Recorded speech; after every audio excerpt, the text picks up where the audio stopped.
Okay, I trust that you have come up with a couple of practices that you're excited to get started on.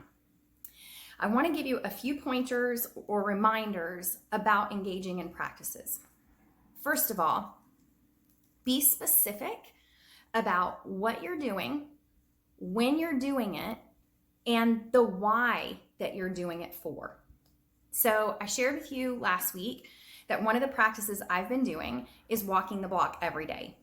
I have to take my dog out every day. So this is an easy everyday thing for me. You might have a practice that you only do 3 times a week. So you're going to have to be specific about the when.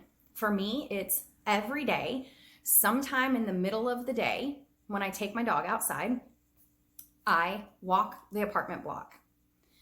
It's when, it's what, and my why is because I'm really committed to moving my body more often. The second thing you want to know is that resistance is normal. So you might find that you come up with a practice, you're really excited about it because you know it's going to support you in moving in the direction that you want to go. And then you naturally find yourself resisting it, not wanting to do it, or finding reasons or excuses not to do it. Totally normal. Anytime we go to create change in our life, we're going to bump up against our own resistance. Growth requires that. So sometimes all it takes to push past that resistance is just connecting to our why, remembering why it matters to us and why we're bothering to do it in the first place. But sometimes the resistance is going to be stronger than that, and we're going to find ourselves really challenged to actually do what we know to do, even though we know it's good for us. That's the perfect spot to reach out for support. That's exactly the reason why we have coaches. That's why I have a coach, so that when I hit resistance, I can be in communication and I can get the support I need. So if you find yourself resisting what you know is good for you and will help you, reach out to me. Maybe that's a place I can support you. The third thing is, it can be really helpful to track your practices. So there's a number of ways you can do this. It can be something as simple as marking it on your calendar. I happen to keep a calendar on my refrigerator. You maybe can see it way back there.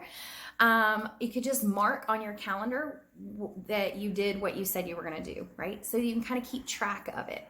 Also included here, I'll include a little habit tracker. I love that. I'm a paper and pencil kind of girl, so I love seeing it and being able to kind of check off. It's very satisfying for me. You might want to just use a note in your phone or build an Excel spreadsheet if you're one of those handy Excel people. I am not.